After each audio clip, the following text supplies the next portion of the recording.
Abraçar árvores é uma maneira de mostrar que você se preocupa com elas. 1, 2, 3, 4. If you'll all gather close around the phonograph and listen carefully, I'll tell you how we're going to have a whole lot of fun.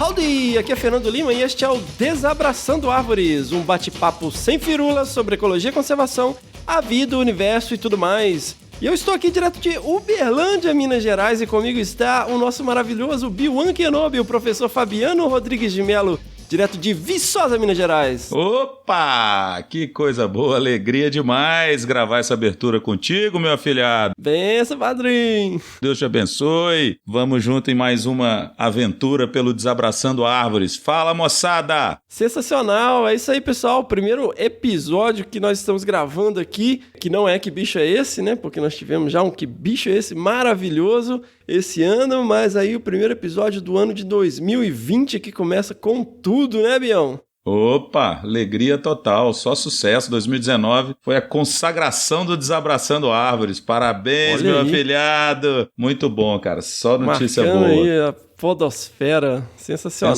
Sensacional. Muito bom, né, Bião? Você ouviu o Que Bicho é Esse com o professor Ricardo Solar, Bião? Cara, que alegria, muito bom. A Mirinha tá dando um show, hein, Pepe? Ela né? tá demais, Sensacional. cara. E o Ricardo é um cara sensacional. O Bob, famoso Bob, o cara querido aqui de Viçosa, agora professor da UFMG, deu um show lá, cara. Que didática, viu? A entrevista foi muito boa. Já tá intimado a participar de um episódio inteiro aqui com a gente. Ai dele se não aceitar. Cara, eu comecei a ouvir, eu falei, caralho, velho, quase tudo isso aqui, tipo, 99% é novidade. Eu fiquei curioso pra caramba, eu falei, que massa. É verdade, a gente biólogo, né? Eu sou ecólogo animal, você também tem um perfil muito voltado para isso, né? Para ecologia animal, a gente tem aquele feeling de naturalista, que é uma coisa que a gente sente, né? Que a gente tá perdendo nas universidades, e o Bob é tudo isso, né, cara? E aí ele consegue também passar de uma maneira incrível. E é o que você falou, a gente não tem noção do tanto de informação útil que a gente não sabia, e olha que a gente, estuda pra caramba, né? Esses anos todos aí que a gente vem trabalhando com animal, e a gente vê o tanto que a gente não sabe sobre formiga. E é uma das coisas que a gente mais convive, né, cara? Pois é, muito bom, cara, foi demais. Bob, grande abraço, cara, obrigado mesmo por você ter participado conosco aí. Como o host supremo falou, agora é a vez de você contar uma história mais longa pra nós aí.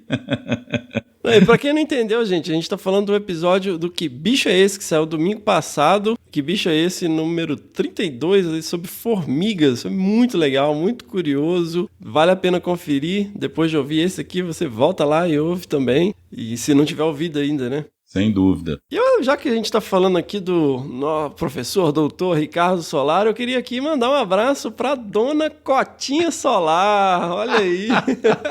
Surreal, cara. Nossa, essa é muita Você coincidência. acredita, cara?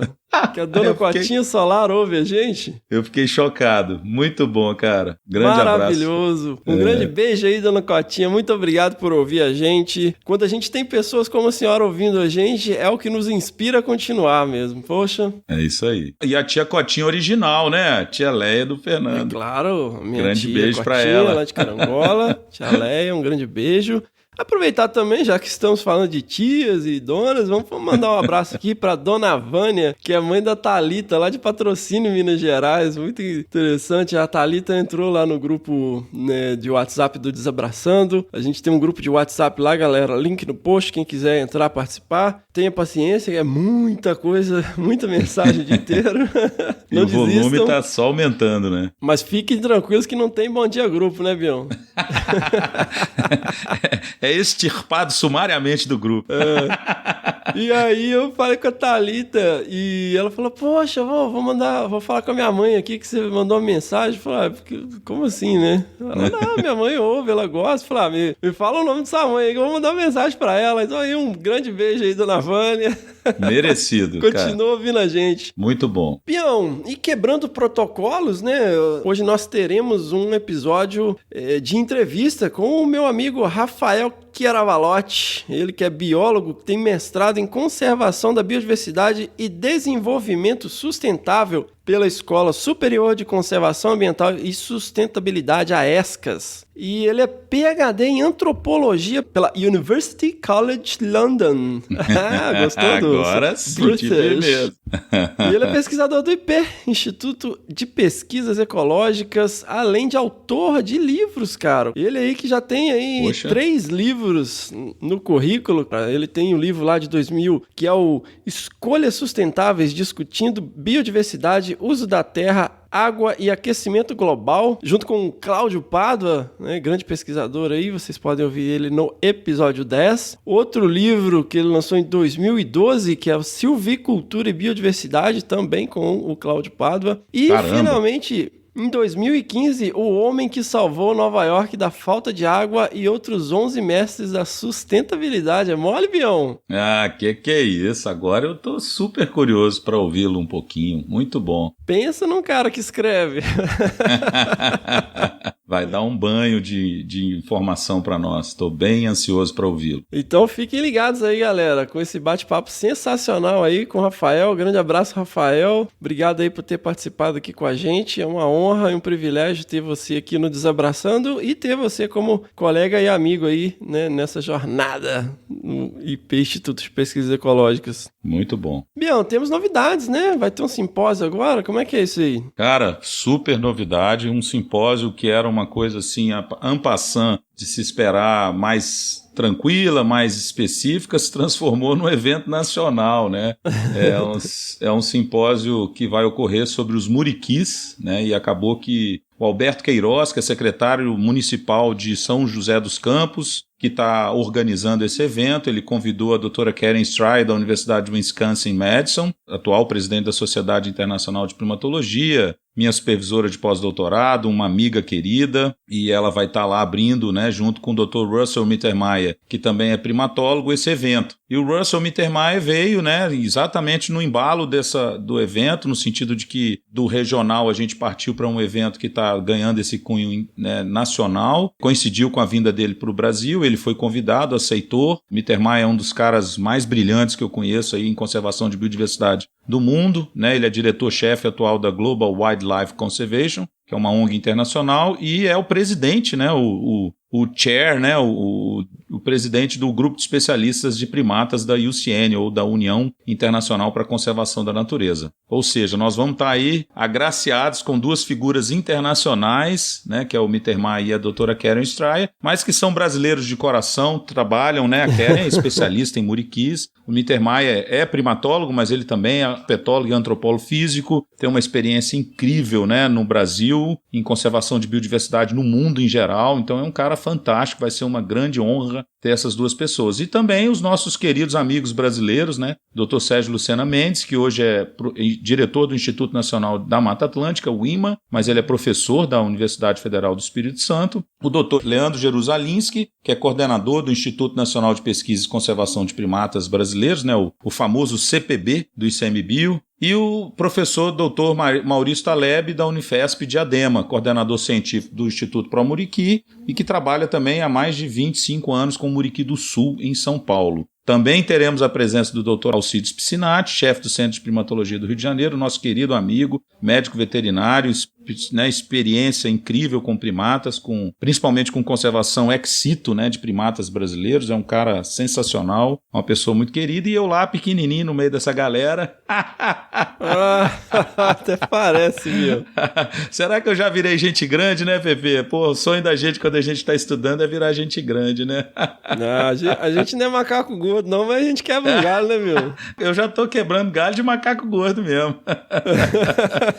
Eu vou estar lá no meio dessa galera aí, falar um pouquinho sobre o uso de tecnologia, né, para monitoramento de primatas. Estou muito feliz, muito orgulhoso, agradeço muito ao Alberto Queiroz. Grande abraço, Alberto, obrigado pelo convite. E ele, né, acatou a nossa sugestão, né, que foi um toque que você deu, de ir lá fazer um episódio específico, né, que eu quero que você conte mais sobre isso aí para os nossos ouvintes. Então, Bião, quem quiser participar, tem como participar presencialmente? Vai ser transmitido pela internet? Como é que é? Então, Fefo, nós temos aí um site específico, seriam teoricamente 200 vagas, ou seja, inscrições online gratuitas.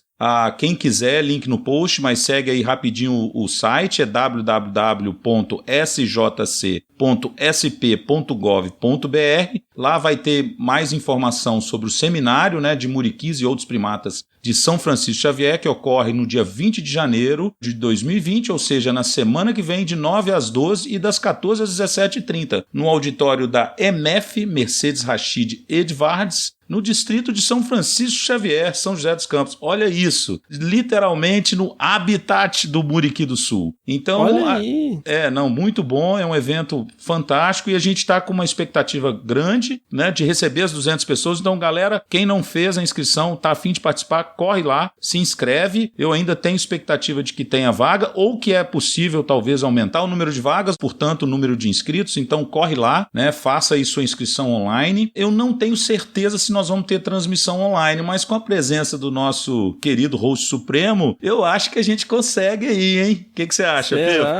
Uai, se tiver internet, porque milagre eu não faço, né? É verdade, isso é verdade. Mas eu acho que a gente pode, por que não, né? Já que o Desabraçando Aves estará lá, né, participando do evento, por que não colocar, né, uma transmissão online no Insta do Desabraçando? Seria ótimo, né? O que você acha? Sendo possível, conte com a gente, galera. Fiquem ligados aí em novidades nas nossas redes sociais.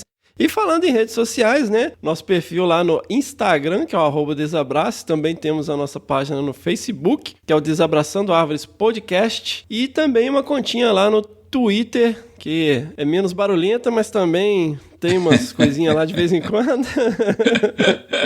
E galera, os Mac users, iPhone users, iPad users aí, entra lá no iTunes, deixa 5 estrelinhas pra gente, faz uma avaliação, nem que seja uma frase, uma palavra. Escreve lá, sensacional, 5 estrelinhas, e você ajuda a gente aí a crescer na podosfera. Também, galera, lembrando que nós temos uma campanha no Padrim, que é www.padrim.com.br/desabrace, porque nós sempre buscamos profissionalizar cada vez mais o nosso podcast. E se você curte aí, você vê, né, essas melhorias, considere aí apoiar a gente a partir de R$1, a partir de 2, talvez 3 balas juquinhas que você deixa de comprar.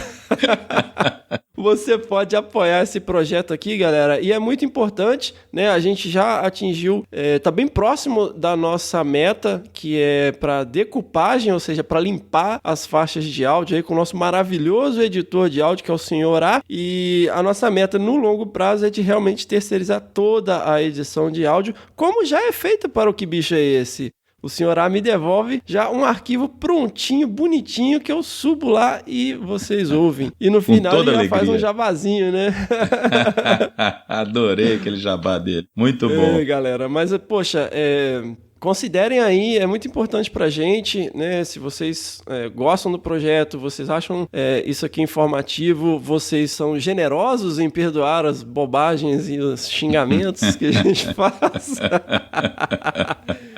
Considere aí apoiar o nosso projeto. Entra lá, www.padrim.com.br/desabrace, e vamos agradecer aqui os nossos novos padrinhos e madrinhas na categoria gênero, que é o Danilo Kluiber, a Lohane Coelho e a Laura Matias. Muito obrigado, galera, por ter entrado lá e apoiado o nosso projeto. Obrigado também a alguns padrinhos e madrinhas da categoria Espécie, que também apoiaram o nosso projeto neste período. Vamos lá. Muito bom. Feliz demais de ter esses novos padrinhos e madrinhas. Mas antes, então, de ir para esse bate-papo sensacional com o meu amigo Rafael, nós vamos para o Que Bicho é Esse? Mas, infelizmente, sem a maravilhosa, o amor da minha vida, a Miriam Perilli. Aí não vale, pô. Que infelizmente não pôde se juntar a nós. Substituí-la é uma responsa grande, mas vamos lá. Não, ela é insubstituível, a gente tapa um buraquinho aí. É isso aí, concordo. E aí, o que nós tivemos? E aí, Bião, você sacou que bicho que é, não? Cara, não saquei. Agora que eu tô lendo aqui, né, que você me entregou o bicho, eu realmente mosquei, cara. Não sei porquê, mas eu mosquei geral. Pois é, né, cara? É engraçado, porque é um assoviozinho, né, cara? Toca exato. Aí, vamos tocar.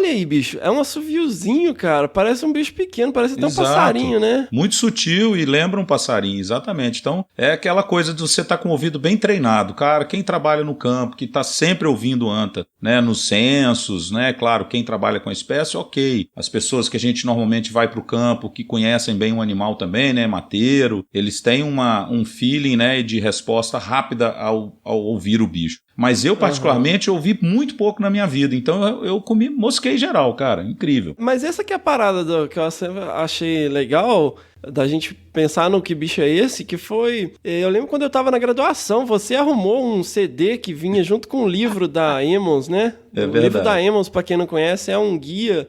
eu não vou lembrar o nome, a gente só chama de livro da Emmons, né? É um guia de mamíferos... Isso, exatamente. Neotropical Rainforest Mammals, alguma coisa assim. Exatamente. E tem uma edição que vem com CD, um dos CDs eram vocalizações de primatas, se eu não me engano, são 55 espécies. Exato. E o outro CD com vocalização de mamífero em geral. Quando eu ouvi isso, lá em 1900 e tralalá, eu fiquei chocado, porque muitas das vocalizações pareciam aves, né? Exato. E aí eu falei, poxa, que legal, e começou a me chamar muita atenção isso. Quando a gente pensou no Desabraçando, a gente pensou no que bicho é esse. E a anta é um deles, né, cara? E a gente já entregou, né? A gente não especificou, mas a gente foi falando anta aqui. A vocalização é da anta, né? O que é uma anta, Bião? Cara, é um bicho incrível, né? A gente vai ter aí, provavelmente, melhores informações aí no futuro próximo. É um mamífero de grande porte, ele é considerado, né, o maior mamífero terrestre do Brasil, né, digamos, que ocorre no país. É um mamífero da ordem Perissodactyla, tem uma família exclusiva, né, para esses bichos, são 4 espécies no mundo, né, teoricamente, do gênero Tapirus. E o Brasil só tem, para quem considera, né, o Tapirus terrestres, porque teve uma outra publicação aí nos idos de 2013 ou 14, não me lembro bem, descrevendo que seria uma segunda espécie brasileira, né, o Tapirus cabomani. Mas não é todo mundo, não há consenso sobre a validade desse táxon, né? Então a gente considera o Tapirus terrestres como a única espécie que ocorre no Brasil. Ela tem ampla distribuição, né, no território nacional, ocorrendo aí da Amazônia, em todos os biomas. Claro, né, como sempre, nos biomas mais ameaçados, com densidades bem menores e com uma situação mais crítica, né, que é o caso da sua ocorrência na Mata Atlântica. Mas é um animal incrível, né? É conhecida como a jardineira da floresta. Tem uma contribuição grande na regeneração de florestas, porque se alimenta de frutos, folhas, enfim, né? É um bicho bem interessante. É sensacional. E ver uma anta é muito legal, né, cara? Embora ela tenha um monte de carrapato. Mas eu sempre lembro disso, cara. Que você tira a foto, sempre sofre embaixo com na essa... barriga dela, assim. Com aquela memória. Mas, galera, semana que vem nós temos, obviamente, Miriam Perilli e um episódio inteiro só falando sobre a anta com, sem dúvida, uma das maiores a maior especialista nesse bicho do universo conhecido, porque, convenhamos, se é do mundo, é do universo, né? Porque Concordo. a Terra é o centro do universo. Pelo menos pra nós, Mas fiquem ligados que domingo que Terráqueos. vem a gente tem um episódio sensacional sobre a anta brasileira para vocês, com a minha amada Miriam Perilli. Uhul! E qual que é o bicho do próximo episódio? Toca aí!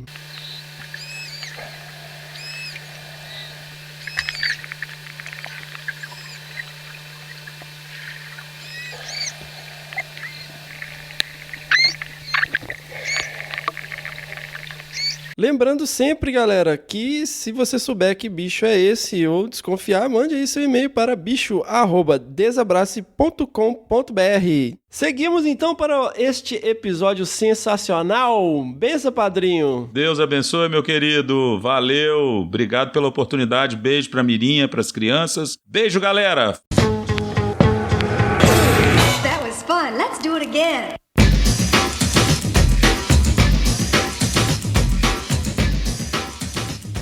Pessoal, e hoje eu estou aqui com o Rafael Chiaravalotti. É assim mesmo que fala, Rafa? É mesmo. Tanto faz, pode ser Chiaravalotti, pode ser Chiaravalotti. Já me chamaram de Chiracamalote. Eita! Tem todas essas variações assim, né? Mas pode ser Chiaravalotti. Então, pessoal, o Rafa é aí um cientista super renomado, autor de livros, altão. Quanto você mede? Altão é ótimo. Eu sou 1,85, eu não sou muito alto não, como eu sou uma magrela, parece que é maior. Eu tenho que olhar pra cima pra falar com você, velho. Poxa, Rafa, é um prazer enorme ter você aqui, você que é um cara aí jovem que tá se despontando com a sua pesquisa, com o seu trabalho no Brasil, com seus livros. Inclusive, doou alguns livros aí pra gente sortear aqui no Desabraçando. Seja muito bem-vindo. Hoje o podcast é seu. Ô, Fê, cara, brigadão e parabéns aí pela iniciativa. Assim, essa questão de divulgar a ciência é fundamental. Eu sempre achei isso e você tá fazendo de uma maneira que fala com o pessoal mais jovem, usando ferramentas que não eram muito comuns antigamente. Isso é fundamental, cara. Parabéns e acho que a grande luz tá com você hoje em dia aí, divulgando conhecimento, podcast. Isso é super legal. De verdade, obrigado pelo convite. Um prazer, uma grande honra participar. Pô, a gente tá tentando, né? ver se muda alguma coisa que tá difícil. Ô, Rafa, mas fala pra gente um pouquinho, você é biólogo, né? Sou biólogo, Fê. A minha história é meio doida também, né? Porque eu nasci em Rio Preto, interior de São Paulo. Jamais fui por meio do mato. O máximo que eu fazia de ir para mais perto da natureza era subir no pé de goiaba da casa da minha avó. A gente não fazia nada, mas eu tinha essa ideia de ir pro meio do mato, né? Eu tinha essa ideia de ficar no meio do mato e tal. É que lá só tem cana, né? Aqui só tem... na época só tinha pasto e laranja, né? Tem nada aqui, nada. E meus pais também nunca tinham essa ideia de ficar no meio do mato, não tinha nenhuma influência. Só que eu queria ir. E aí, quando eu fiz faculdade, eu larguei tudo e fui pra Campo Grande, né? Fazer biologia, porque lá que eu achava que eu ia ficar mais perto do meio do mato. Mas como que é essa história, assim? Porque, né, igual você tá falando, não tinha tanto contato e tal, mas o que te tirou do meio do pasto e dos laranjais pra ir parar em Campo Grande? Como que surge essa história, né? Como que você olhou pra Campo Grande e falou, pô, eu vou fazer isso? A história tem vários vieses aí, né? Parte também que não consegui passar nos vestibulares, parte que eu tinha um primo, né, o Daniel, que é o grande herói que eu tenho aí, que era biólogo e fazia estágio na Embrapa, junto com o Alfredo Tomás, lá da Embrapa Pantanal, né? E ele tinha no Pantanal e sempre me falava nas reuniões de família no final do ano, Natal, me contava sobre as histórias do Pantanal. Então eu tinha essa ideia, né, de ir pro Pantanal, de ficar no Pantanal, né? E ouvindo isso me deixava muito contente, né? De, putz, um dia eu queria fazer isso, né? Era o que eu queria fazer da vida. Aqui em Rio Preto tem um curso de biologia da Unesp, muito famoso, até um dos melhores assim do Brasil. Mas eu não queria ficar aqui de jeito nenhum, né? Eu achava que o máximo que eu ia fazer não era o que eu queria, não que é um curso... Não era as minhas vontades, não eram essas. Eu queria ficar, ia pro meio do mato, né? Essa é a minha ideia. Tem que sair de casa também, né? É bom, que minha mãe falava, não, você tem que ir embora de casa. Até não sei se era um elogio ou uma coisa ruim, que ela mandava embora de casa.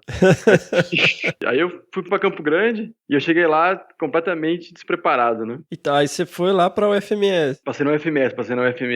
Eu não tinha onde eu ficar, né? Era um período meio conturbado da minha família, meus pais estavam separando, eu tava sem embora de casa, e eu cheguei lá, não tinha onde ficar. E não conhecia ninguém, porque não tem parente em Campo Grande, não tinha amigo em Campo Grande, não tinha nada. Então você foi só com uma passagem pra Campo Grande?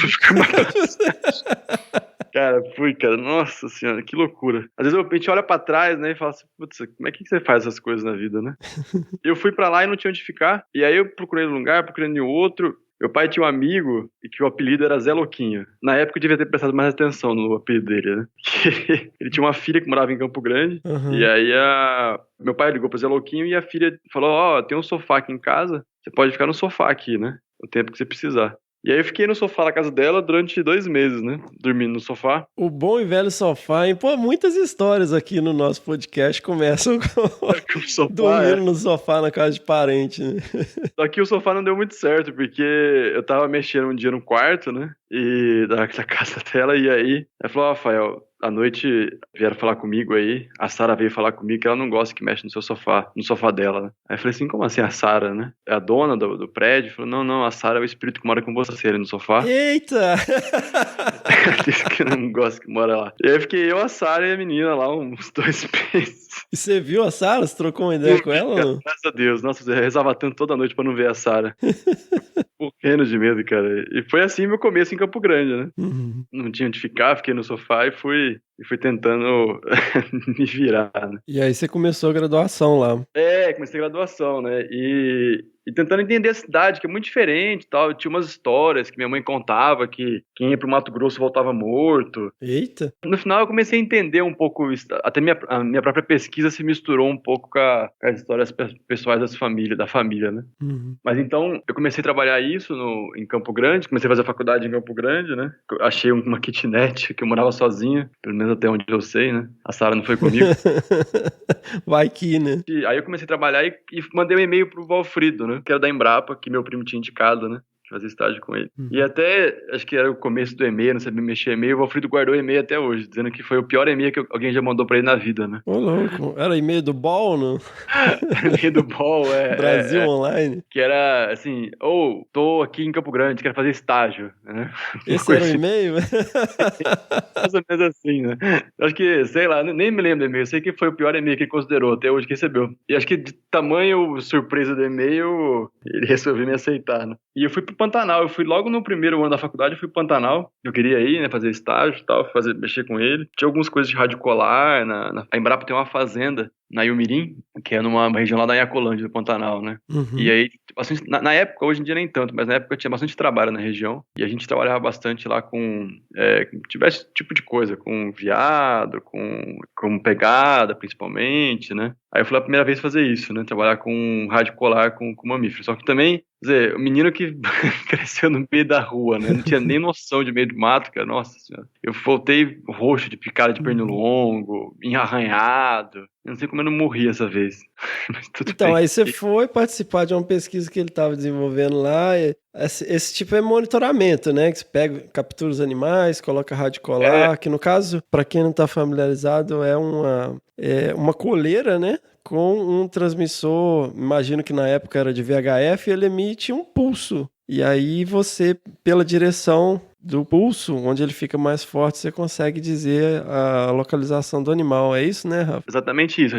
Eu tinha vários projetos acontecendo e estagiário fazia de tudo um pouco, né? Então, esse era uma parte dos projetos. Na época, eles estavam montando uma grade, que eles chamam aqui. É como se fazer um quadriculado numa área, né? E em cada pontinho do quadriculado você colocar uma câmera e fazer uma avaliação de temperatura, né? Então você consegue entender a natureza nos mínimos detalhes, né? Então eu também estava ajudando a implementar essa grade e tal. Assim, ajudando assim, porque acho que na época eu mais atrapalhava do que ajudava, né? Que eu tropeçava nas câmeras, jogava água. Nossa, cara, que estagiário mesmo.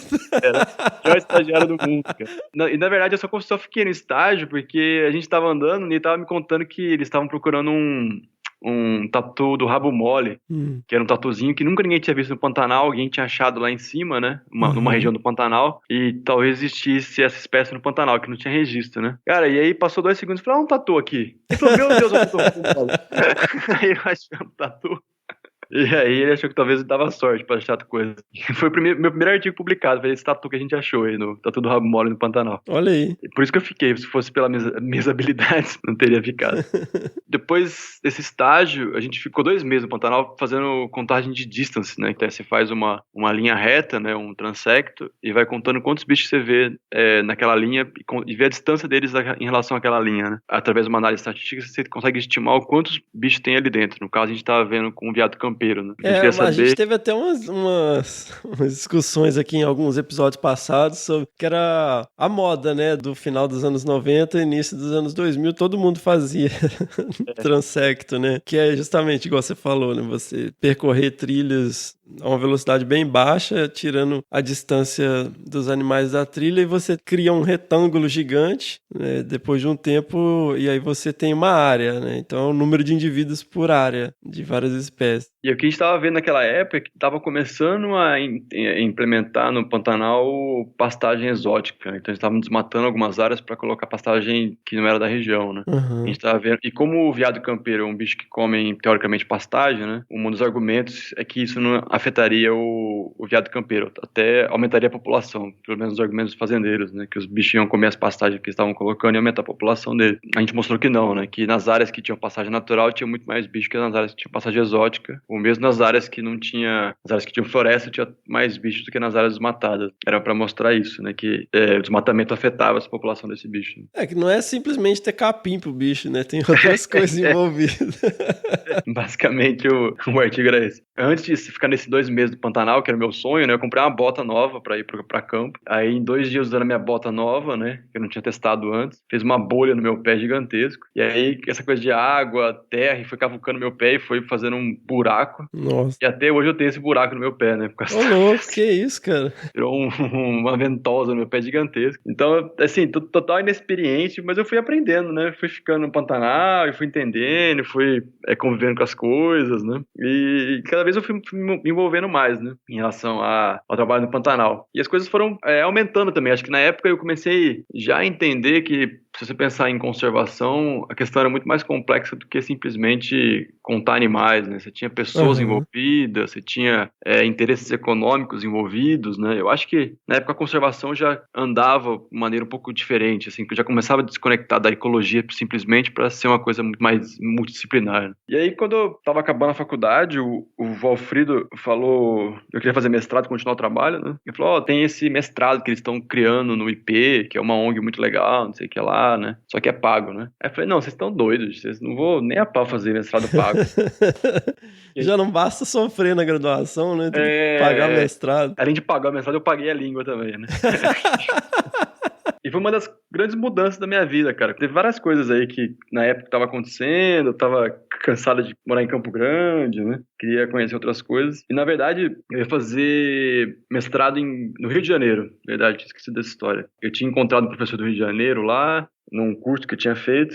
E aí ele tinha me convidado para fazer mestrado no Rio de Janeiro, né? E eu tava tudo certo. Eu era monitor de ecologia, né? Era super empenhado na ecologia. No Rio de Janeiro era o último mestrado que tinha, a última prova que tinha, né? Então eu não fiz inscrição em nenhuma prova, né? Deixei para fazer no Rio de Janeiro. E aí quando eu mandei meu projeto pro professor, ele voltou dizendo que era muito ruim o projeto, jamais ele me aceitava pro mestrado no Rio de Janeiro. Sério, velho? Sério, cara, sério. E aí ele falou que não sabia escrever, tem toda uma história. Deve ter um e-mail até hoje aí guardado. Nada como um incentivo, né? Incentivo, ela fiel, né? E aí eu desisti, eu continuava, né? E aí eu falei, putz, meu Deus do céu, né? Lascou, não tinha o que fazer, cara. Tava uma mão na frente e outra atrás, que não tinha mais nenhum mestrado, tinha acabado, né? Aí minha mãe, eu tava meio em depressão, eu acho, na época. Minha mãe foi pra Campo Grande, né? Falou, mas não tem nenhuma possibilidade, Rafael. Aí eu falei, uma vez o Valfrido falou do IP, que é pago, não sei o quê, né? E aí ela falou, não, mas faz, a gente dá um jeito, não sei o que lá. Eu falei, bem, eu vou ver, né? E tava aberto o IP, inscrição ainda, né? E aí eu me inscrevi, né? Mas não pensando que ia passar. Ou não pensando que ia fazer, porque não ia pagar mestrado. É que é um pouquinho diferente do que o que você estava originalmente se planejando, né? Porque ele não é um mestrado acadêmico, né? Não, era completamente diferente, assim, a ideia era outra, e até na época não tinha o perfil mesmo, era por exemplo, eu estava bem na área de ecologia, avaliando dados, né?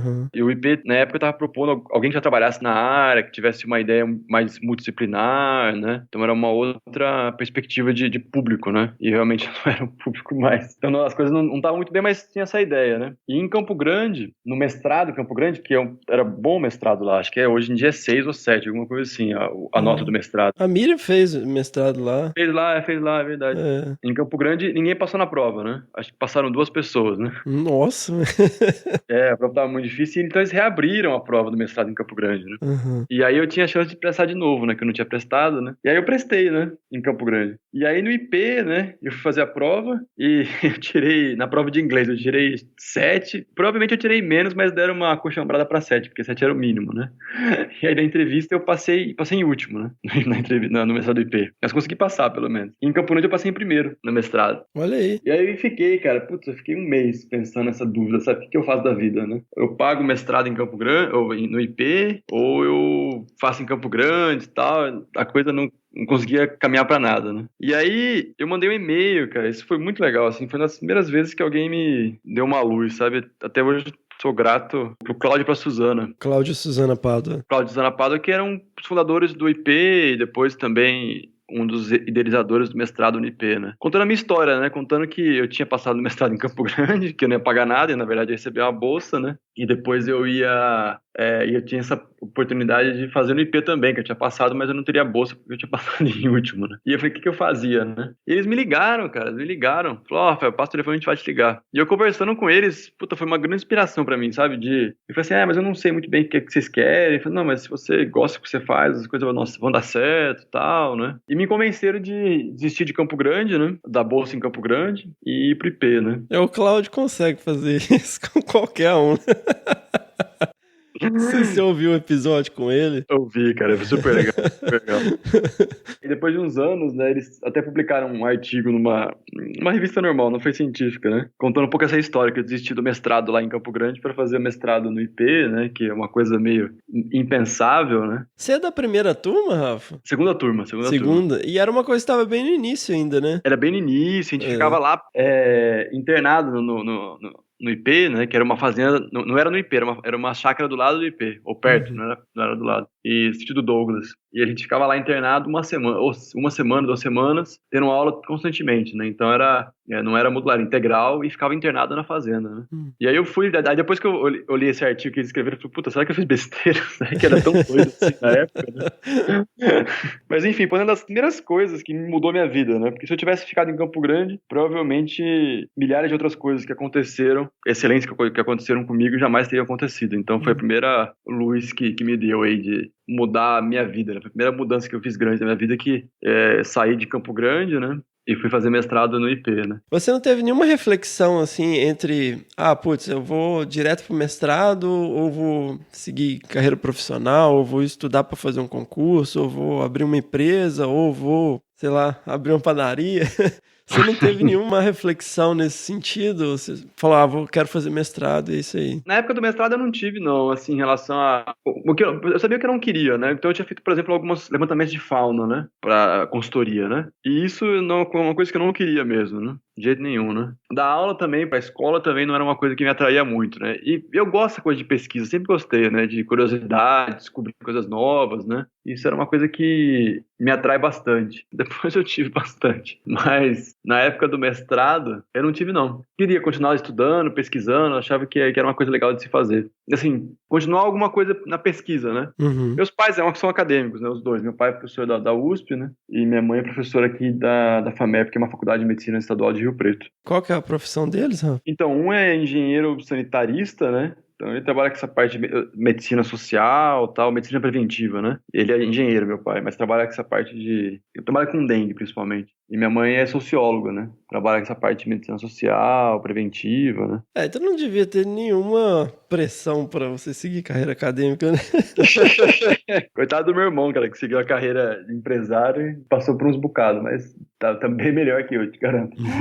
Tudo bem. Mas enfim, mas cada um tem que fazer o que gosta. Isso, acho que o telefonema que o Cláudio me deu da primeira vez, dizendo que você tem que fazer o que você gosta da vida, foi fundamental. Uhum. Isso é uma coisa que eu descobri desde cedo, Fê, tem uns amigos meus da Inglaterra que estavam aqui, aí perguntaram se as pessoas estudam mais de uma escola, né, na época da escola, assim, de criança até adolescente. Eu estudei em 8 escolas, né? Uhum. E eu ficava mudando de lugar para lugar, porque se eu não gostasse do que eu estava fazendo, eu ficava doente, passava mal, ficava com febre, né? Então sempre eu tive essa coisa de se eu não conseguir me encaixar direito em algum lugar, eu começo fisicamente a ficar doente, sabe? Então... Mas como que você se tornou uma pessoa tão extrovertida, cara? Porque eu passei por isso na minha infância e eu, na época, né, não que eu seja a pessoa mais extrovertida do mundo, mas eu acabou me tornando muito introvertido, assim, de ficar mudando de escola. Então você não faz amizades duradouras, porque você sai pingando de escola em escola. Eu sempre pensei nisso, sabe? E quem me inspirou muito foi meu primo, esse primo biólogo, que, na verdade, a história começa a ficar mais pontuada, né? Ele sempre foi muito extrovertido, né? Desde pequeno, né? Eu achava legal o jeito que ele era, né? De ser extrovertido, de rir das coisas, né? Ser mais leve, né? De tentar entender, né? Então, pra mim foi meio que uma inspiração, né? O jeito que ele era, que eu comecei, na verdade, talvez nem sou eu, né? Muito mais pessoas que me inspiraram, que estão assim, eu comecei a gostar desse jeito, né? Me sentir mais à vontade sendo assim. Mas eu também tenho pouquíssimos amigos, a gente tem uma banda, Malucos da Havaiana. É meu. A gente toca desde os 14 anos de idade, até hoje a gente toca. Você toca o quê? Toca guitarra. Você toca guitarra? Que massa. E a gente, nossa banda, a gente fizemos vídeo, aí, um monte de coisa, né? A gente é 4, 5 amigos que se dá muito bem e tal, e assim, o pessoal trabalha e tal, mas e com certeza a mudança toda me deixou bem sozinho, assim, não é uma coisa tranquila, não. Mas é difícil mesmo, né, se lidar com isso. Como é que se lida com essa questão pessoal e externa, né? Mas uma coisa importante que eu descobri é que quanto mais você ri das coisas, mais as coisas ficam interessantes. Isso é verdade. E, cara, e como que era essa coisa? Você passou no IP, você veio pra Nazaré Paulista, né? Isso. E aí tem a história do Chantilly também, né? Nesse meio termo. Chantilly? Porque a gente tinha um cachorro, a Jurema, né? A Jurema que depois virou uma grande inspiração pra mim. A Jurema era uma cachorra que a gente encontrou em Florianópolis. Era um vira-lata, né? E a gente tava lá um dia e o meu irmão morava lá, fazia faculdade lá, a gente encontrou ela bebezinho. Depois ele criou ela, solta, né? Na rua, né? E aí um dia ela ficou grávida e pariu os cachorrinhos e a gente colocou o nome de Chantilly. Aí foi na época, ela pariu o Chantilly na época que eu tava indo pro mestrado, né?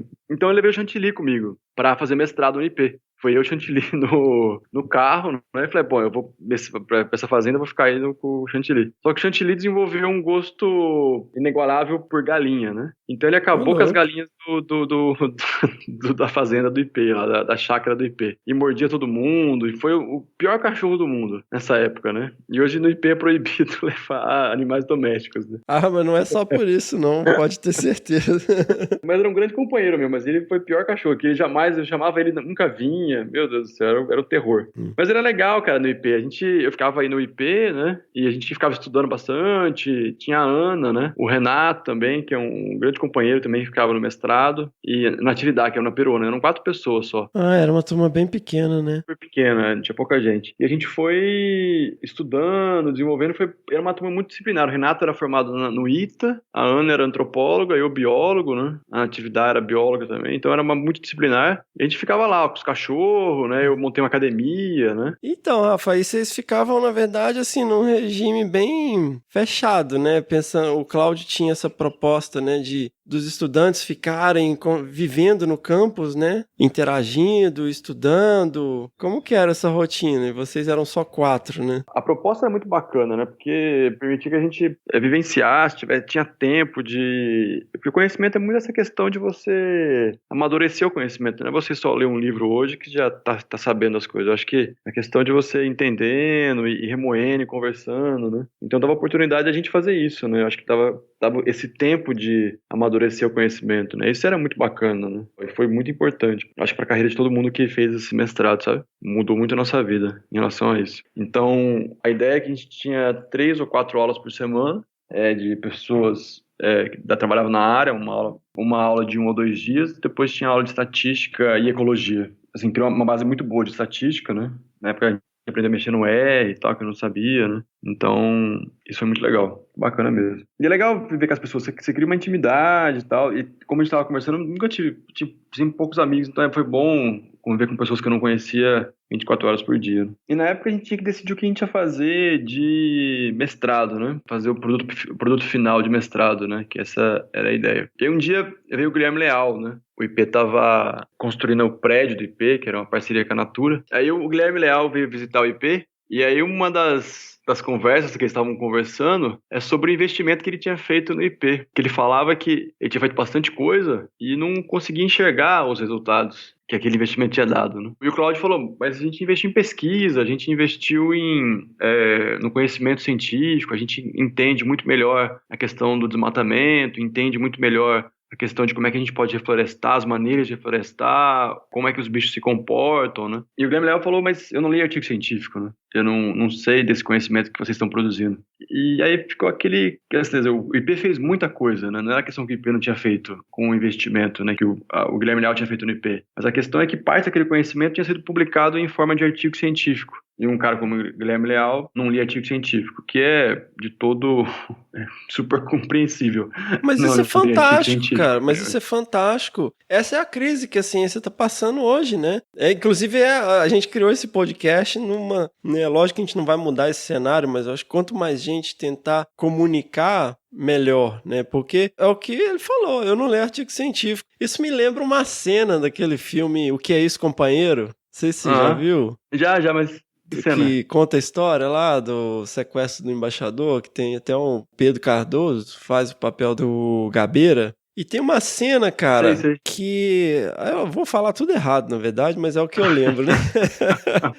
Acho que a mulher chamava Maria. E ela fala que se você rodasse o disco do Gilberto Gil ao contrário, você podia ouvir o nome lá de um líder estudantil, ou um líder qualquer lá, não lembro, rodando o disco ao contrário. E aí, o Gabeira, né, o Pedro Cardoso, vira pra ele e fala: Maria, ninguém ouve disco ao contrário. Tipo, não adianta você colocar uma mensagem num lugar que ninguém vai ouvir, cara. Exatamente, e é o que a ciência tá fazendo, cara. A gente não tá comunicando. E esse dilema, né, é um dilema que em qualquer programa de pós-graduação, se for conversar com um empresário, o cara vai falar: eu não leio artigo científico. E nem a gente lê. Se você pensar quantos artigos são publicados, eu lembro que eu fiz umas contas alguma vez, acho que cada hora são 24 artigos científicos publicados no mundo. Então, é um volume imenso, E o que eu fico às vezes pensando também, porque eu recebo artigo científico por e-mail o dia inteiro, de colegas da universidade, de colegas de trabalho, colegas do IP, a gente recebe o dia inteiro. E muitas vezes você tem aquela pessoa que fica mandando. E eu fico assim, cara, será que esse cara lê essas coisas antes de mandar? Porque não é possível. O povo só fica encaminhando artigo. Fala assim, eu acho que você vai gostar desse artigo aqui que eu não li, mas de repente você gosta.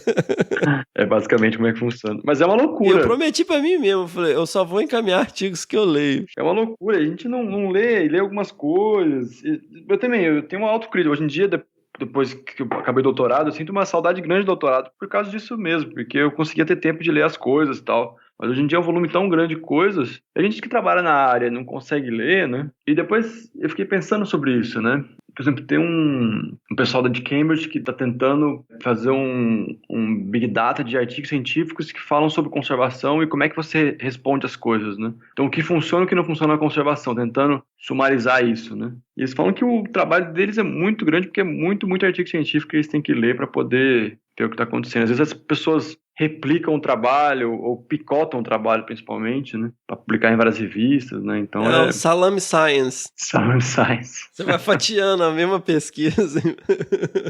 É uma loucura. E aí o Guilherme falou isso pro Cláudio, aí ficou aquele clima de urubu com mandioca, né? Não sei pra onde ir. Aí à noite eu tava meio com insônia, sabe, você fica tentando pensar em alguma coisa pra poder pensar, pra parar de pensar, né? E você fica o insônia é o universo maluco, né? Você tenta forçar pra parar de pensar, só que pra parar de pensar você tem que pensar em alguma coisa. Então é uma coisa meio doida. Aí você fica inventando coisa pra você pensar e eu inventei nessa coisa. Pô, eu podia tentar resolver esse problema do Guilherme Leal, né? A gente fez tanta coisa na ciência, né? A gente fez tanta coisa no Pantanal, na Amazônia, o IP fez muito mais, coisas práticas que daria pra ser falado, mas isso não passa pra ele. Então a gente tinha que, na época, né? Tinha que escrever um livro de banca de aeroporto. Essa era a minha ideia. Um livro de banca de aeroporto. Porque o cara que viaja muito, faz ponte aérea, ia olhar na banca de aeroporto e ver ler um livro de ponte aérea também, né? Que se o cara pode ler o livro em 1 hora e meia. Saber um pouco sobre o meio ambiente, saber o que ele tá falando. Fantástico. Mas na época você pensou exatamente isso? Pensei. Essa era a ideia, que na verdade não deu certo, mas essa era a ideia. É porque se você for olhar na banca só tem livro de autoajuda desse jeito, né? Eu sempre procurei, sabe? Eu viajo bastante hoje em dia, eu sempre procuro nos aeroportos, eu nunca achei meu livro, mas tudo bem. Então essa era a ideia de fazer, mas eu não tinha ideia de como é que se escrevia um livro, não tinha ideia de como é que se fazia para escrever um livro, da complexidade que é escrever um livro, da complexidade que é publicar um livro mais do que escrever. Talvez se você soubesse, você não tinha escrito, né? Uma vez eu estava no banheiro e vi aquela frase lá, como não sabia que era impossível, foi lá e fez, né? Essas frases numa boate. Eu falei, nossa, que frase bonita, né? Funciona bastante com a gente, que a gente não sabe a complexidade da coisa, a gente faz, a hora que a gente descobre que era complexo, e não faria, né? Se não tivesse feito. E aí eu pensei nisso, aí eu mandei e-mail pro Cláudio, né? Ele achou a ideia fantástica, né? Mas a ideia, na verdade, não era eu fazer o livro. Isso que era o ponto. Agora que eu lembrei. A ideia era o Cláudio fazer o livro. E aí ele falou, faz você, não eu. E aí eu falei, bom, pode ser um produto final legal de fazer, né? Tinha até essa questão se podia fazer um livro com um produto final. Esse é um diferencial também desse mestrado, né, Rafa? Que é ter um produto final, não necessariamente uma dissertação, né? Esse era o grande diferencial. que dá essa oportunidade de você fazer o que você quiser, uma coisa prática, né? Isso é muito legal. Isso, jamais eu teria feito isso se fosse um mestrado acadêmico, por exemplo. Se eu tivesse ficado em Campo Grande, por exemplo, aquela coisa de ter mudado de Campo Grande para o IP. Então, deu a oportunidade de fazer isso. Até teve essa discussão se podia ou não, e chegaram à conclusão que podia, né? E um pouco dessa coisa do extrovertismo, Fê, eu não sabia como é que eu escrevia um livro, né? Eu falei, que porcaria, né? Me lasquei. Aí eu escrevi uma vez um texto que eu achei que um texto meio engraçado. Eu falei, vou escrever um texto aqui sobre meio ambiente. O Cláudio pediu pra gente fazer uma amostra do produto final. E eu escrevi um texto meio engraçado, tal. Eu lembro como é que chamava o texto. A água, o Walmart e uma fantasia azul, alguma coisa assim. Que o cara do Walmart se fantasiou de homem-água pra poder fazer propaganda de conservar a água e tal. Um texto super engraçado na época, né? Eu escrevi o texto e mandei pra uma revista, chamava Sustentabilidade. Era uma revista, um site, né, de sustentabilidade, os caras publicaram um texto. Eu fiquei tão feliz com aquilo, falei, putz, não é isso que eu vou escrever, sobre isso que eu vou escrever, mas é esse estilo que eu vou usar pra escrever, né? Sim, sim. E aí eu comecei a me identificar, e pra mim escrever foi muito uma autoafirmação, sabe, de como é que a gente deveria ser e tal, de contar uma história. E nesse meio de caminho, eu tava tentando ver algum trabalho e tal, e o Valfrido do Pantanal me convidou pra contar Servo do Pantanal, lá no Pontal do Paranapanema. A gente ia voar de avião, né? Fazer contagem aérea. Então você vai no avião ou no helicóptero, aí você vai contando quantos bichos você vê. É mais ou menos igual ao Distance, né? E aí, através de uma modelagem matemática, tenta estimar a população dos bichos, né? Foi feito perto dali do Morro do Diabo, onde o IP trabalha, onde foi feito uma barragem, e eles queriam ver o impacto da barragem nessa população de servos do Pantanal. Como é que tinha mudado ao longo do tempo. E aí a gente tava contando de helicóptero, o helicóptero quebrou, cara, quebrou a turbina do helicóptero. No ar? No ar, cara. Nossa, a gente voltou correndo, teve que parar num terreno baldio na cidade, e aí acabou a contagem de helicóptero, né? Não tinha mais o que fazer. Parecia árvore de Natal, o painel do helicóptero, nossa senhora, até hoje eu lembro. E aí eu tive que voltar pro IP, né? Eu voltei, a aula do IP ia ser na semana seguinte, eu voltei uns dias antes, né? Por causa o turbina tinha quebrado o helicóptero. E por coincidência eu fui pro aeroporto e o Cláudio tinha perdido o voo do aeroporto. Encontrei o Cláudio no aeroporto, lá em São Paulo, e ele tinha perdido o voo e ia ficar 3 horas no aeroporto, né? Esperando. Aí eu falei, Cláudio, eu vou voltar pro IP, então eu espero com você aqui, a gente vai conversando, trocando ideia, até o motorista chegar. E nessa conversa, né, eu falando do livro, eu tava comentando que minha mãe ia pra Europa e talvez eu queria alguma coisa, tal, não sei, eu sei que foi uma conversa, sabe, de gatos e bugalhos, pra lá e pra cá, pra lá e pra cá. E ele falou, olha, eu tenho um colega meu da Inglaterra que escreveu um livro, né, sobre sustentabilidade, escreveu vários livros, na verdade, sobre meio ambiente, sustentabilidade, como é que isso funciona. Eu vou mandar e-mail pra ele agora aqui. Como ele tava sem fazer nada, né, e é difícil encontrar o Cláudio sem fazer nada. Eu tava lá no aeroporto de bobeira, e ele mandou um e-mail pro cara, o John Elkington, que era um cara, o pai, considerado o pai da sustentabilidade, o cara que inventou o nome, né?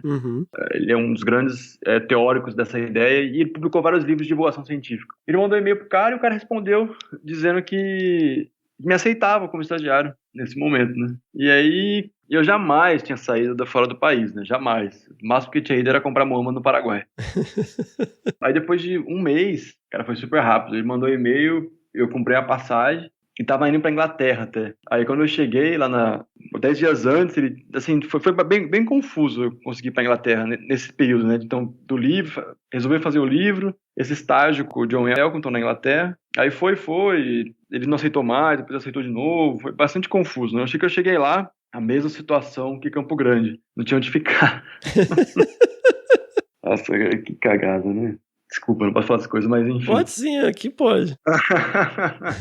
Eu fiquei num albergue, e aí era uma confusão. Eu sei que tinha um povo, cara que andava pelado pra lá e pra cá, era um albergue muito louco, assim, do lado da estação de trem de Londres, que era onde acontecia a prostituição na época. Nossa. Mas é igual beira de rodoviária aqui no Brasil. Um albergue muito louco, parece até filme de sessão da tarde, né, velho?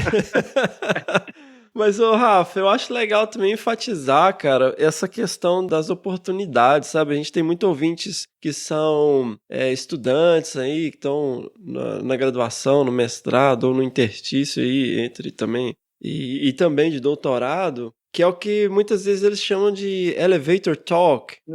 Que legal. Manja, que é tipo assim, se você encontra com um cara no elevador e você tem esse espaço de tempo junto com ele no elevador para explicar, é a oportunidade que você tem de apresentar o seu trabalho para essa pessoa, né? Então, muitas vezes você encontrou com o cara no aeroporto e pôde passar 3 horas, sabe? E muitos das grandes guinadas, né, que a gente tem na vida acontecem dessa maneira, né? Então, ficar sempre de olho aí nas oportunidades. Eu acho que você tem que agarrar assim, medo todo mundo tem, né? Eu acho que as oportunidades, as coisas são difíceis, não são fáceis, né? Mas eu acho que se você tiver história para contar, isso é muito rico na vida, né? E isso é o que vale a pena. Então, agarrar as oportunidades ou tentar vivenciar as coisas o máximo possível, isso que vale a pena, né? Mas e aí, você tava lá no albergue muito louco, no albergue nudista? Cara, e eu achava que eu ia ter dinheiro, eu achava que eu ia conseguir gastar meu dinheiro, que eu tinha guardado dinheiro no banco, e eu acabei descobrindo que eu não tinha dinheiro nenhum pra ficar em Londres. Você chegou lá com reais e descobriu que não vale nada, né, quando você converte em livros. Eu tinha dinheiro na minha conta no débito, né? E eu descobri que eu só poderia gastar meu dinheiro no crédito, né? E na época eu tinha, tipo, R$1.000 de crédito, dividido por 5 dá R$200, 200 libras por mês. E para gastar em dinheiro vivo, eu tinha 10% desses 200 libras. Então eu podia tirar 20 libras por mês para gastar. 20 libras por mês? Você não compra nem uma pizza, velho. E aí, às vezes cai a ficha e falei, meu Deus, que cagada. E aí eu falei, não, pelo menos eu fico mais uns dias no albergue. Depois de uma semana aí, já em Londres, eu falava inglês, nada de inglês. A única coisa que eu comia lá era croissant, porque eu sabia falar que sabia croissant era inglês e português. Então eu comia croissant, a coisa que eu sabia pedir. E aí eu não tinha onde ficar, e aí eu descobri que tinha um albergue de um brasileiro, que tinha uma casa lá e ele aceitava eu pagar na minha conta no Brasil, né? Uhum. Então eu pagava na conta no Brasil, eu pagava pra ele na conta dele do Brasil. E eu fui nesse albergue. Nossa, e era pior que eu preferia ter ficado no... Mas nesse intervalo você tava fazendo o quê? Você tava... Eu ia fazer estágio em Londres, né? Eu ia começar meu estágio em Londres e eles me deram 10 dias. Eles atrasaram o estágio, foi nessa confusão. Atrasaram o começo do estágio 10 dias. Uhum. E eu fiquei em Londres 10 dias conhecendo a cidade, tentando encontrar onde eu ia morar. Eu fiquei, acho que 5 dias no albergue, eu tinha que achar pra onde ir, que eu não tinha pra onde ir, tinha dinheiro. Aí encontrei 5 dias no albergue, depois encontrei esse cortiço, né? Que era um cortiço de verdade. Eu ficava... No quarto, eram 6 pessoas em cada quarto. Na casa tinha umas 20 pessoas. Sistema rotativo, assim. Cada hora tinha alguém muito novo. Metade era indiano. Metade indiano, metade de tudo. tudo. Meu Deus. E não tinha roupa de cama na cama. Era tenso o negócio. Era bem, bem esquisito. Aí eu achei Jesus, né? Nesse meio de tempo. Deus me encontrou. O Eduardo Ditt, do IP, me mandou e-mail. Falou, Rafael, eu fiquei nessa casa aqui na Moor House, né? Você não quer mandar e-mail pra eles, né? E aí eu mandei um e-mail, era uma casa de freira. Olha e aí. As freiras aceitavam receber pessoas de fora e tal. E eu mandei e-mail pedindo, pelo amor de Deus, que eu era muito religioso, que eu aceitava Jesus no coração e alguma coisa nesse sentido. E elas me aceitaram, cara. Me aceitaram e eu podia pagar daqui um mês, aí até depois de um mês eu já tinha resolvido minha situação, né, em relação a dinheiro. Eu consegui mandar um cartão que eu usava no débito e tal, né. E eu fui pra Casa das Freiras, eu fiquei um mês desse aqui de albergue pra curtir isso, né. A Casa das Freiras, e lá tinha um bar na Casa das Freiras e uma mesa de sinuca, né. Nossa, só na Inglaterra, né, cara? Você tem um pub dentro de um convento. Uma mesa de sinuca. Nossa, e foi a melhor coisa do mundo, assim. Era em frente ao Museu de História Natural, que é uma região super tranquila, perto de um parque super bom em Londres. E eu fiquei na Casa das Freiras fazendo estágio. E nessa época, foi tudo uma grande confusão. Esse mês aí da minha vida, a gente pensa, né, que a gente passa na vida, mas foi fundamental, porque eu ter conseguido ficar, e aí fui fazendo estágio, fui aprendendo com o John Elton, como é que é essa coisa de divulgação científica, como é que ele fazia, né? Então, mas como que era o seu cotidiano? Vamos lá, você tava lá com as freiras, bebendo pints e jogando sinuca, aí você acordava de manhã e ia pra universidade. Eles tinham uma think tank, né? Então a ideia de think tank é um meio termo entre pesquisa científica e divulgação científica, né? E negócios, né? Então eles pegam o conhecimento científico, mastiga, publica em relatório. E aí esse relatório eles mandam para os CEOs, para as grandes empresas, para poderem incorporar o que eles estão fazendo. Então é como se fosse tipo podcast, só que é uma empresa que vive disso, né? É uma empresa de divulgar o conhecimento científico especificamente para a área de negócio. É um podcast, só que eles ganham dinheiro. Vai saber no futuro. O John começou assim, John Elkington, né? Sem ganhar dinheiro e tal, e aí deu certo e começaram a pagar pra ele fazer isso, né? Então, quem sabe, hein? Quem sabe aí, tá vendo? O futuro está nas suas mãos. Daí eu fiz estágio, e na época eles definiram que eu ia fazer um relatório sobre o desmatamento da Amazônia, né? Então, mas você tinha um cantinho lá que você ficava? Como é que é? Pelo menos na empresa que eu trabalhei, era uma grande mesa, né? Todo mundo compartilhava aquela mesa. E aí, então a gente ficava na mesa, conversando e pesquisando, né? Coworking. É, tipo um cowork, só que era uma empresa, né? E metade era indiano. Tinha uma indiana. Ah, uma? Indiana, a Sam, né? E aí, depois tinha o John, era uma empresa pequena, né? Mas todo mundo trabalhando junto ali, né? Uhum. E sempre essa discussão, no final do dia tinha vinho, era uma coisa, um trabalho, era bem cool o work que a gente fazia ali, né? Era bem super legal, eu tava super animado com ali, né? Aí eu voltei pro Brasil e fiz um curso de redação, né? Então eu falei, já que eu vou escrever o livro, né? Vou me dispor a escrever o livro, né? Eu vou fazer um curso de redação. Aí eu fiquei 1 ano escrevendo o livro, depois do estágio, né? Fiquei no estágio 3 meses, daí eu voltei pra cá. Fiquei mais 9 meses sentado escrevendo o livro. Fazendo um curso de redação com o Ismael, né? Que foi um cara que me ajudou muito, né? Até alguém falou, uma professora de português falou, nossa, mas o Rafael, que era muito ruim em português, não sabia escrever, não sabia fazer nada. Velho. Caramba, bicho, você calou a boca de todo mundo, né, bicho? Você tá com quantos livros já? 3? Dois. Mas é legal porque, assim, acho que a partir do momento que você se descobre, né, descobre como é que você pode escrever, como é que você pode se expressar, né, isso te deixa muito confortável. Eu acho que é um pouco, a gente tá falando um pouco sobre a nossa vida, né, a partir do momento que você se sente num lugar que você gosta, que se sente num lugar que você tá feliz, né, a coisa anda super bem, né, a questão é encontrar esse lugar, mas a partir do momento que eu comecei a ver que escrever é uma maneira de eu me expressar, de eu reafirmar as coisas extrovertidas, né? Me fez super bem. Eu adorei o processo de escrever o livro. É difícil, não é fácil. E aí o livro foi o seu produto, então, do mestrado. Depois você voltou pro Brasil, fez o curso de redação e escreveu, que é o Escolhas Sustentáveis, né? O primeiro livro que eu escrevi, né? E pra publicar o livro foi muito difícil, porque ninguém queria publicar um livro do moleque, né? Não sabia nada, né? Não tinha nenhuma bagagem e tal. E aí o Cláudio, que era meu orientador, ele me ajudou a escrever o livro, claro, como orientador, né? Várias discussões, várias correções. Então ele era meu orientador e a gente fez isso junto, né? Com os artigos científicos se fazem com o orientador. Eu fiz o livro junto com o meu orientador, que era o Cláudio Pado na época. E até hoje é o orientador, sempre me orientou bastante. E a gente escreveu, então a gente resolveu publicar o livro junto. Foi aceito pela Matrix, que é uma editora. Uma editora pequena, uma média pequena, né? E na época a gente tem essa coisa a gente fez uma negociação com o editor de pagar uma parte da publicação, que ele achava que não ia vender nada, né? Então teve uma negociação de pagar uma parte da publicação, ele ajudava na outra coisa e tal. E incrivelmente o livro vendeu muito, né? Assim, do que estava esperado, né? Então entrou para concurso público no Rio de Janeiro. Que legal, como referência cara. bibliográfica. Pelo menos até onde eu sei, né? Hoje eu parei de seguir, né? Mas várias escolas que trabalham nessa coisa com MBA tem o Escolhas Sustentáveis como referência bibliográfica. O livro saiu na Folha de São Paulo, no Globo, saiu em vários lugares de divulgação, que era um dos poucos livros na área tinha essa pegada, né? Tinha essa ideia de traduzir o conhecimento científico com uma linguagem acessível. Então eu peguei 4 grandes temas, né? Como biodiversidade, uso da terra, água e aquecimento global. E eu diria esses temas numa linguagem acessível, numa linguagem mais tranquila. São super suaves, né, os textos, Rafa, eu gosto muito. Ah, que legal, obrigado. É muito legal, assim. É porque é storytelling, né? Você basicamente conta histórias, assim. E eu acho que a gente é programado pra gostar de histórias, assim, causos, né? Vamos dizer.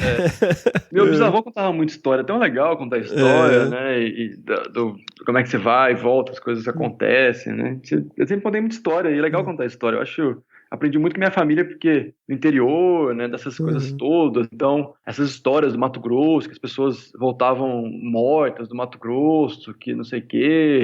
Minha família sempre foi muito tragicômica, então minha avó chorava um olho e ria do outro, né? Era esse tempo todo, era assim. É legal, e eu vou colocar um link aí, pessoal, onde que vocês conseguem encontrar os livros do Rafa, super recomendo. Acho que tem aqui na lojinha do IP, né, Rafa? Então, Escolhas Sustentáveis, o editor publicou 2.000 livros e acabou a edição, né? Não tem mais.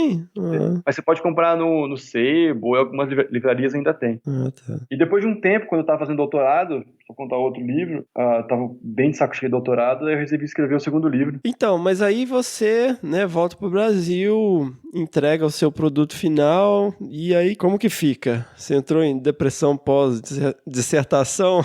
Entrei. com certeza entrei. Nesse momento eu comecei a pensar o que eu ia fazer da vida, né? Que eu tava uma dívida pra pagar o mestrado e não tinha o que fazer muito da vida. E o pessoal da Inglaterra me convidou pra voltar pra lá. Olha aí. Pra fazer estágio, né? Aí eu voltei pra Inglaterra depois que publiquei o livro. Eu prestei alguns concursos, né? Eu prestei um concurso, na verdade, não prestei alguns. Prestei um concurso. Aqui no Brasil. Aqui no Brasil. Essa história foi uma história engraçada. E pro Ministério do Meio Ambiente. Aí eu voltei pra Inglaterra fazer estágio na Inglaterra. E o concurso do Ministério do Meio Ambiente era tudo que eu tinha feito, né? Era minha área, o livro foi um sumário de tudo que era meio ambiente, então estava bem na cabeça o que seria. Eu lembro que na semana que o editor, eu estava na Inglaterra, isso, na semana que o editor aceitou publicar o livro, que eu fiquei super contente, poxa, era novo, tinha acho que 25 anos na época, chegou a resposta do concurso que eu prestei no Ministério do Meio Ambiente.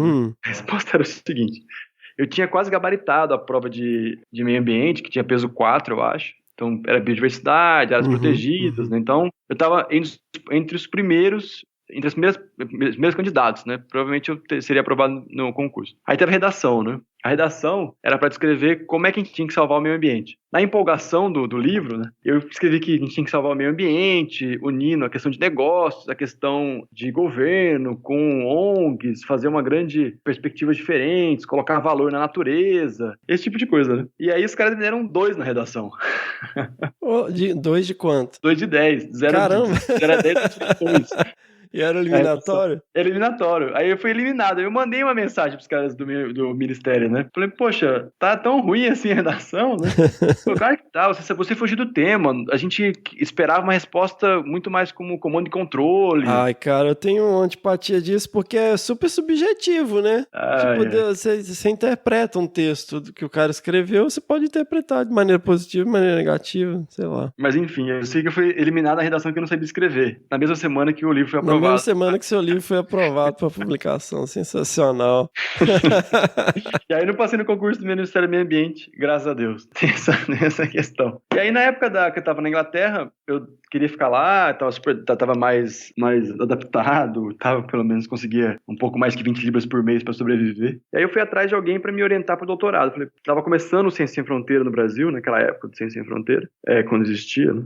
E eu falei, putz, é uma oportunidade, né, de eu continuar meus estudos, meus trabalhos, só que eu tava completamente fora da área acadêmica, não tinha nenhuma perspectiva de área acadêmica. Aí eu mandei 500 mil e-mails, né, 500 mil e-mails. Algum doido respondeu o e-mail, que era o Jeremy Lewis, da UCL, que é uma das melhores do mundo, né, eles estão em 5º do mundo, eu acho, dizendo que ele não podia me orientar, que ele não tinha tempo de conversar, mas a Catarina Homewood, que era uma professora já bastante antiga do departamento de antropologia, talvez poderia me ajudar, porque eu falava um pouco do Pantanal, do meu trabalho com o Pantanal, eu estava começando a me envolver com comunidades, que é uma outra ONG que eu ajudo hoje, chamada ECOA, e eles trabalham com comunidades, então eu contei um pouco do trabalho com as comunidades, estava começando a me envolver com isso, mas nada muito formal. Ela falou, Rafael, vem conversar aqui. E aí eu fui marcar uma reunião com eles, com o Jeremy Lewis e com a Catarina, e o Jeremy estava começando um trabalho com Ciência Cidadã na época. E aí ele falou, a gente pode tentar usar Ciência Cidadã, a gente conversou, e de novo, explica acho que foi a mesma conversa. Explica um pouquinho, Rafa, o que é Ciência Cidadã aí pra minha tia lá de Carangola? A Ciência Cidadã é que as pessoas possam coletar os dados, né? Então, você dá o poder de coleta dos dados para pessoas que não são cientistas. Então, a gente vai, por exemplo, no Pantanal, coletar dados dos veados, lá que a gente contou, né? Então, em vez de ser um cientista, é uma pessoa que não tem treinamento, uma pessoa que não tem, que não necessariamente tem o treinamento formal da ciência. É tipo observadores de aves, né? Tipo observadores de aves. Que gosta e ele vai tomando nota. Mas não necessariamente isso minimiza a capacidade dela de coletar dados importantes.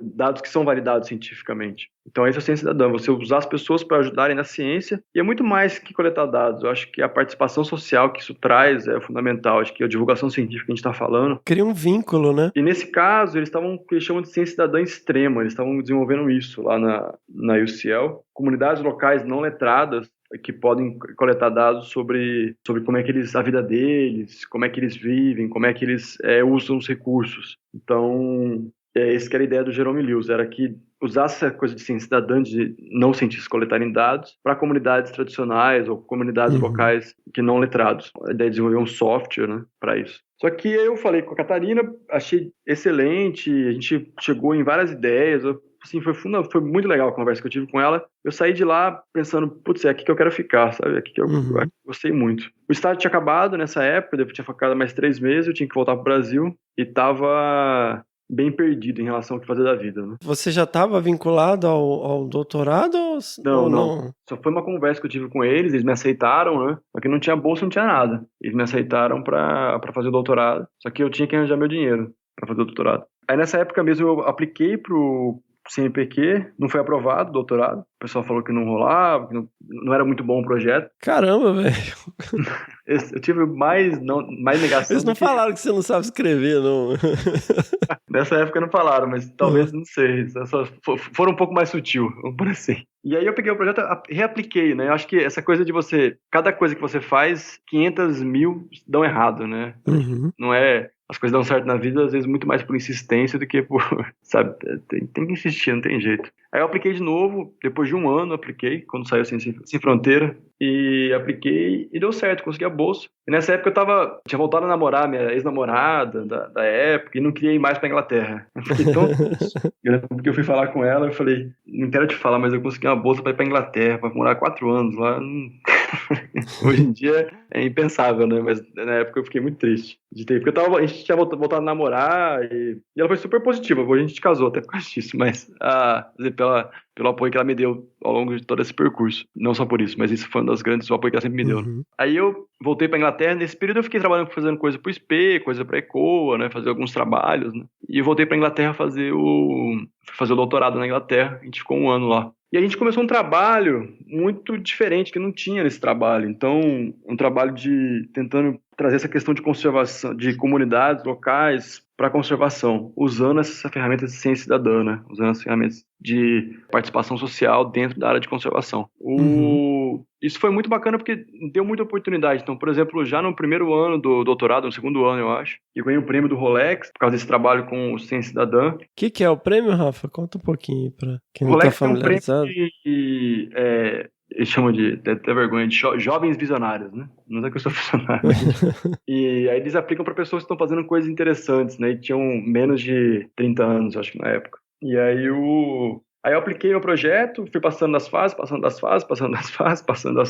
Aí um dia me ligaram se eu não podia ir para Budapeste, ficar lá uma semana no hotel com eles, conversando, né? Aí de novo, a Nádia, na época minha namorada, né? Minha mulher hoje em dia, ela tava indo pra Londres. Aí eu falei, cara, não posso ir pra Budapeste. Minha mulher tá vindo pra cá me visitar, né? Como é que eu vou ficar no hotel aí em Budapeste, minha mulher aqui em Londres? Ela falou, não, traz ela. Eu falei, bom, vocês estão falando.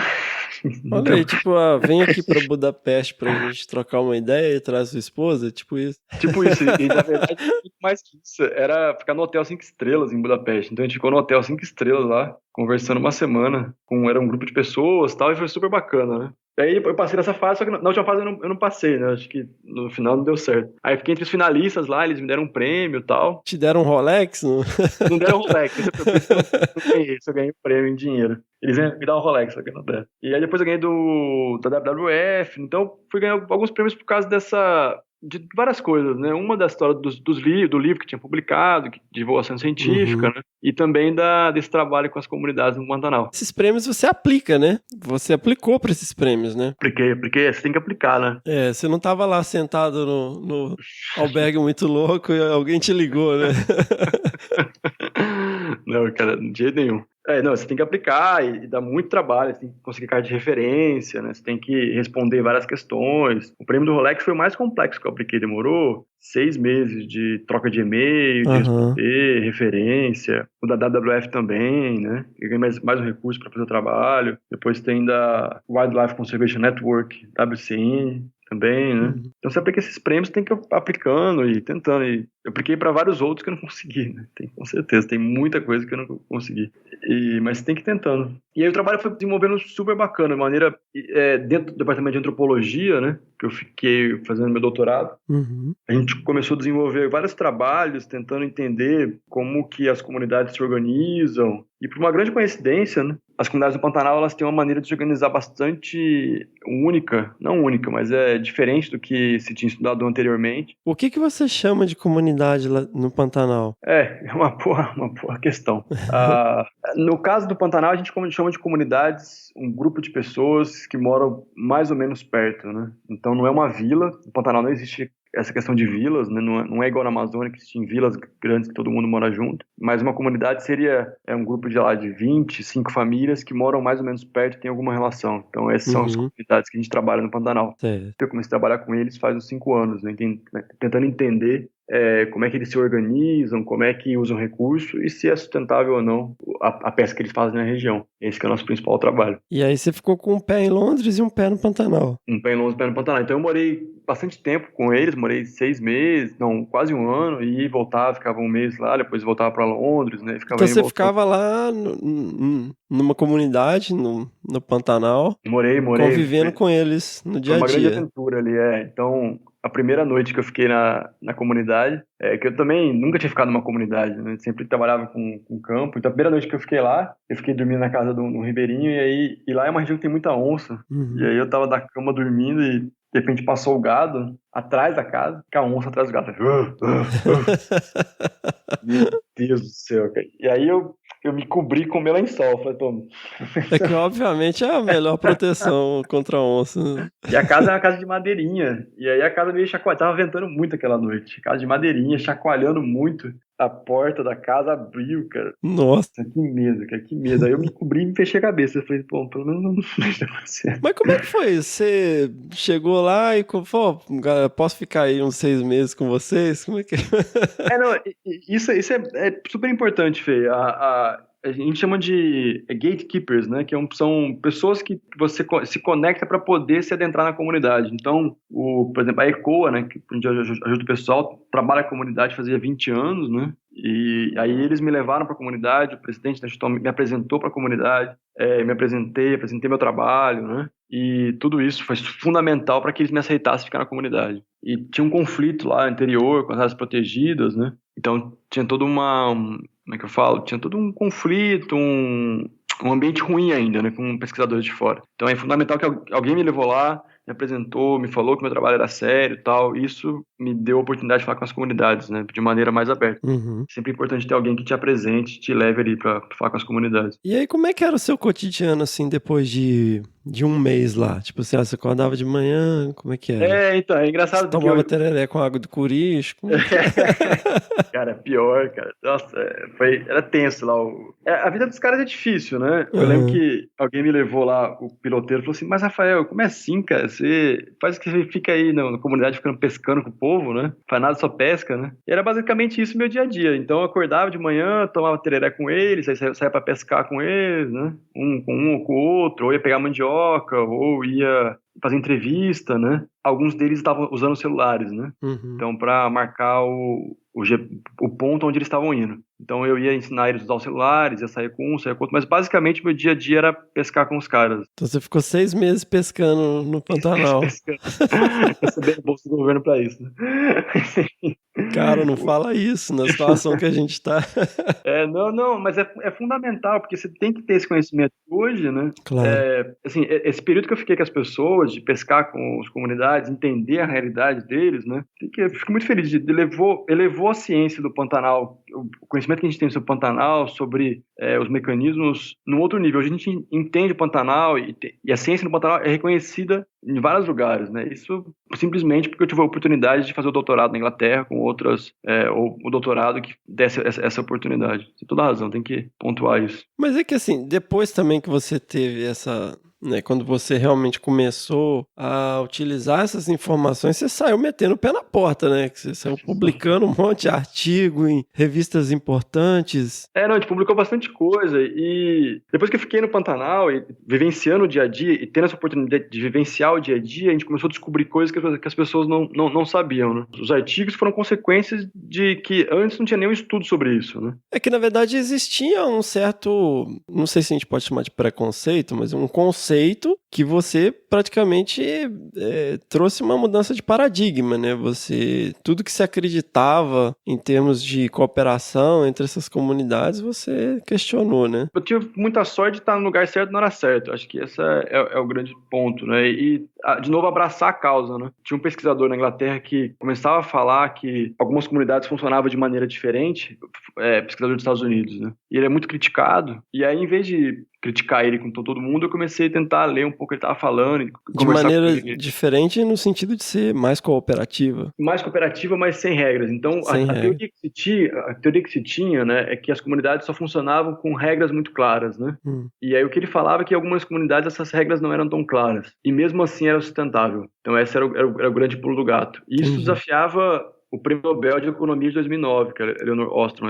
É tão grave falar isso, né, que desafia o Prêmio Nobel de Economia de 2009, toda uma teoria de quase 100 anos, né, econômica. Que é aquela questão da tragédia dos comuns, né? Tragédia dos comuns, é. Explica aí um pouquinho, Rafa, tragédia dos comuns. Funciona o seguinte, né? Na década de 30, né, começou a entender que tinha alguns lugares que não existia dono, que não existia, não era de ninguém nem do Estado. Era uma área que as pessoas iam lá e utilizavam e que não tinha dono. Então, o mar, por exemplo, não tinha dono, algumas florestas, teoricamente, não tinha dono. E nesses lugares, as pessoas começaram a pensar que, como não tinha ninguém para proibir, né, ou coibir o uso, isso sempre acabava destruindo a natureza. E então, por exemplo, a tragédia dos comuns, né, que isso foi publicado no final da década de 60, que meio que sacramentou essa ideia num artigo, né? Que falava o seguinte: se você não tem dono, alguém vai ali na região, vai pescar 5 peixes. O outro que vai olhar que o outro pescou 5 peixes vai pescar 6. Depois vai pescar 7. Vai pescar 8 e vai pescar 9. E sempre você vai querer maximizar o seu ganho. Quando você faz isso, o ganho que você tem é individual. Então eu ganhei mais peixe. Só que o dano que você faz para o meio ambiente, né, então de ter menos peixe no sistema, é coletivo. Ou seja, na soma, é sempre vantajoso você otimizar os seus recursos, ou pegar mais recursos do que... Pensando no indivíduo... No indivíduo, né? No indivíduo. Então, na evolução do indivíduo. Uma pessoa querendo sempre maximizar. Então, é sempre mais interessante você maximizar os seus, porque individualmente você vai ter ganho e o prejuízo vai ser dividido por todos. Então, o ganho vai ser 1, o prejuízo vai ser dividido por 100, se tiver 100 pessoas. É isso que ele falou. Então, é fundamental que você tenha as regras nas regiões que você não tem dono. Então, o que o Harding falou é que você tinha que privatizar as regiões que não tinham dono ou dar controle para o Estado. Então, uma comunidade que morava no meio da floresta, você tinha que privatizar aquela região, dividir quem é o dono de quê, ou o Estado tomar conta e colocar regras muito claras ali dentro. Senão as pessoas iam acabar com o meio ambiente. Que é a lei de Gerson, né? Que é a lei de Gerson. Você conhece a lei de Gerson? A lei de Gerson, conheço. É para levar vantagem em tudo, né? O que a Ostrom falou... Ela concordou com o Harding no sentido de que você tem que ter regras para que as coisas não acabem. Se você não tem regras, as pessoas vão sempre seguir a lei de Gerson. Seguir a lei de Gerson. Colocar assim. Só que as comunidades criam regras. Elas criam regras elas próprias, né? Não é que é uma grande bagunça. Uma comunidade indígena não é todo mundo a lei de Gerson, cada um por si. Você tem regras que elas criam e essas regras fazem elas ter um uso sustentável. Isso acontece a grande parte das comunidades. Isso é criado pelas comunidades. Você não precisa do Estado... privatizando tudo ou incorporando uma regra muito clara em cima ali. Você, deixando elas, celebrando aquelas regras que elas já criaram, isso já é suficiente para que se tenha um uso sustentável de recursos naturais. O que a gente começou a descobrir no Pantanal e em outros lugares é que em alguns lugares onde os recursos são imprevisíveis, onde você tem uma distribuição de recursos imprevisíveis, isso não funciona muito bem. Então, o que acontece é que é tão imprevisível é que só funciona se você tiver poucas regras, se as comunidades tiverem poucas regras. Então, não é privatizado, não tem dono, né? Não tem uma regra de como é que funciona. Todo mundo tem que tentar se virar sozinho, né? E junto eles viram um sistema altamente cooperativo, um ajudando o outro, né? Então, não tem esse lago é seu, esse lago é meu, aquele lago é daquele fulano de tal. Todo mundo usa todo mundo ajuda todo mundo, né? Sem regra nenhuma, né? A regra é ajudar, vamos por assim, né? Um outro. E você conseguiu detectar isso e demonstrar isso com os dados que você coletou? A gente conseguiu demonstrar isso com os dados, né? Como é que funciona. Isso que eu falo. Hoje em dia, a conservação está com os dados de etnografia, simplesmente contando a história de como é que as pessoas fazem, porque eu pude morar com as comunidades, vivenciar o dia a dia deles. E também a gente criou uma modelagem matemática, né? Respondeu a mesma coisa que a etnografia falava, e os dados de GPS dos celulares que eles utilizavam do Ciência Cidadã. Aquela conversa lá atrás, né? Também incorporaram para a gente entender isso. Então, assim, foi uma triangulação de diferentes métodos para poder entender como é que isso funcionava. Isso foi muito legal, porque o ano passado, por exemplo, me convidaram para ir para a França para falar sobre isso, num congresso.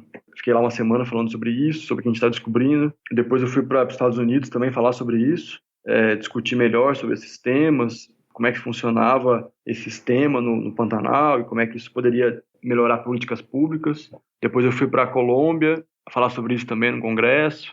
Agora tem um convite para ir para o Peru, também falar sobre isso, sobre essa discussão toda, né? Fantástico. Então tem bastante coisa para Inglaterra também, escrever um pouco o que a gente está achando, a gente tem um novo projeto. Mas foi bem difícil, eu lembro que quando eu estava na comunidade eu não conseguia enxergar essas questões todas. Depois que eu voltei, comecei a digerir, né? Comecei a entender melhor que a gente começou a publicar esses artigos todos, né? Mas também você ficava lá tomando tereré e pescando tucunaré, pô? Cara, uma vez a gente tava lá, tem tanta história, né? É muito comprido, né? Mas uma vez eu tava lá e às vezes acaba o peixe no Pantanal. Então a água podre sobe, começa a encher, a água cobre a vegetação e a água apodrece e mata milhares e milhares de peixes que ficam sem comida. Pra asfixia, né? Dias. A água fica sem oxigênio. E eles trazem farinha de corumbá e frita com água, né? Pra poder, eles chamam de biju, pra poder comer alguma coisa.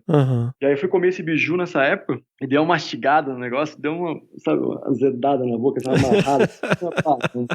Aí o Josias, o cara que tava na casa, falou, e não tá bom, né, Rafael? Eu falei, não, tá ótimo, que isso, não tem problema nenhum, não.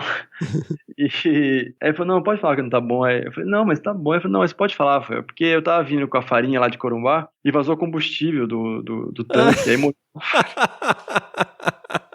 Tá temperado com gasolina. Então tem bastante história. Nossa, mas era muito legal de ficar ali, de conversar com o pessoal, de entender como é que é a vida deles, né? Até hoje eu vou lá, a gente tem outros projetos acompanhando e continuando, né? Pra entender como é que funcionam esses sistemas todos. E quando que você pensa no segundo livro, Rafa? Quando eu tava entediado do doutorado. Você estava entediado do doutorado e falou, vou escrever um livro?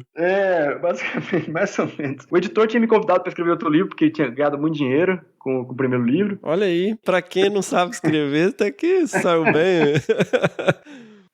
Ele tinha ganhado bastante dinheiro, aí falou, podia escrever outro livro e tal. E eu achava que o livro não tinha conseguido o primeiro livro, né? Não tinha chegado na banca do aeroporto. Eu acho que o Guilherme Leal ainda não leu o livro, mas enfim, não teve o seu papel. Se mandar pelo correio pro seu potencial orientador lá que te recusou.